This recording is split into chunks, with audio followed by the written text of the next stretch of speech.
Breakfast and lunch எல்லாத்துக்குமே set ஆகிற மாதிரி ஒரு கடலைக்கறி செய்யலாம் வாங்க. அதுக்கு நான் வெள்ளை கடலை அண்ட் கருப்பு கடலை ரெண்டுமே சேர்த்த மாதிரி எடுத்திருக்கேன். இது நல்லா ஊற வச்சுட்டு இதை நான் வந்து ப்ரெஷர் குக்கரில் ட்ரான்ஸ்ஃபர் பண்ணி அதில் மூழ்கிற அளவு தண்ணி வச்சு கொஞ்சம் பெருங்காயத்தூள் அண்ட் தேவையான அளவு கல்லுப்பு போட்டு 3லேருந்து 4 விசில் வச்சு எடுத்து வச்சுருக்கேன். அடுத்தது நான் வந்து தேங்காய் பேஸ்ட் பண்ண போகிறேன். அதுக்கு ஒரு மிக்சி ஜாரில் அரை மூடி தேங்காயில் பாதி அளவு தேங்காய், ஒரு பிரிஞ்சி இலை, ஒரு துண்டு பட்டை, 2 கல்பாசி, 3 லவங்கம், 1 டீஸ்பூன் சோம்பு அண்ட் கொஞ்சம் கொத்தமல்லி தழை சேர்த்துருக்கேன். ஒரு 5 to 6 strands கொத்தமல்லி தழை எடுத்துக்கோங்க.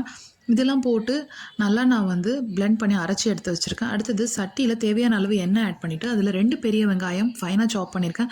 அதையுமே போட்டு வதக்கிட்டு இதோட நான் வந்து காரத்துக்கு 1/2 டீஸ்பூன் தனி மிளகாய் தூள், 1/4 டீஸ்பூன் மஞ்சள் தூள் அண்ட் 1 டீஸ்பூன் மல்லித்தூள் ஆட் பண்ணியிருக்கேன்.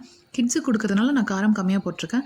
அப்படி இல்லைனா நீங்கள் வந்து 1 டீஸ்பூன்லேருந்து 1.5 டீஸ்பூன் தனி மிளகாய் தூள் தாராளமாக போடலாம்.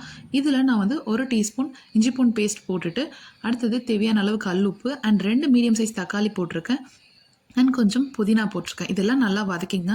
ரா ஃப்ளேவர் போனதுக்கப்புறம் நான் வந்து வேக வச்ச கடலை இதில் ஆட் பண்ணி அதையுமே கொஞ்சம் நல்லா மிக்ஸ் பண்ணிடுறேன். இதெல்லாம் மிக்ஸ் ஆனதுக்கப்புறம் நான் வந்து மிளகு சீரக பவுடர் சேர்த்த மாதிரி அரைச்சது வந்து 1/2 டீஸ்பூன் அண்ட் கரம் மசாலா தூள் வந்து 1 டீஸ்பூன் போட்டிருக்கேன். இதெல்லாம் போட்டு மிக்ஸ் பண்ணிவிட்டு நம்ம அரைச்சி வச்சுருக்க தேங்காய் பேஸ்ட்டு இதில் ஆட் பண்ணியிருக்கேன். இதோடவே தண்ணி சேர்க்குறதுனா சேர்த்துக்கோங்க. இப்போ நான் வந்து கடலை வேக வச்ச தண்ணியை இதில் ஆட் பண்ணியிருக்கேன். இன்னும் கொஞ்சம் தண்ணி வேணும்னாலும் ஆட் பண்ணிக்கோங்க. ஸோ கடலை தண்ணி வந்து நீங்கள் கீழே ஊற்றணும்னு அவசியம் இல்லை. அதுவுமே நல்லா ஹெல்த்தியான ஒரு விஷயம் தான். ஸோ அதையுமே ஆட் பண்ணி நல்லா குக் பண்ணிவிட்டு ஃபைனலாக கொத்தமல்லி தழையை தூவி இதை வந்து இறக்கிடுங்க. ஸோ இதுக்கு நான் வந்து இப்போ தோசை ஊற்ற போகிறேன். நான் ஊத்தப்பம் மாதிரி ஊற்றுறேன். ஸோ எண்ணெய் வந்து இதில் வந்து ஸ்ப்ரெட் பண்ணிவிட்டு நான் வந்து தோசை மாவில் தான் ஊத்தாப்பம் மாதிரி ஊற்றி எடுத்திருக்கேன். ஸோ இது வந்து சூப்பராக இருக்கும் அந்த கடலைக்கறிக்கு. தோசை மட்டும் இல்லை, அந்த கடலைக்கறியோட இட்லி, பூரி, சப்பாத்தி, ரைஸ் இது எல்லாமே சூப்பராக செட் ஆகும். ட்ரை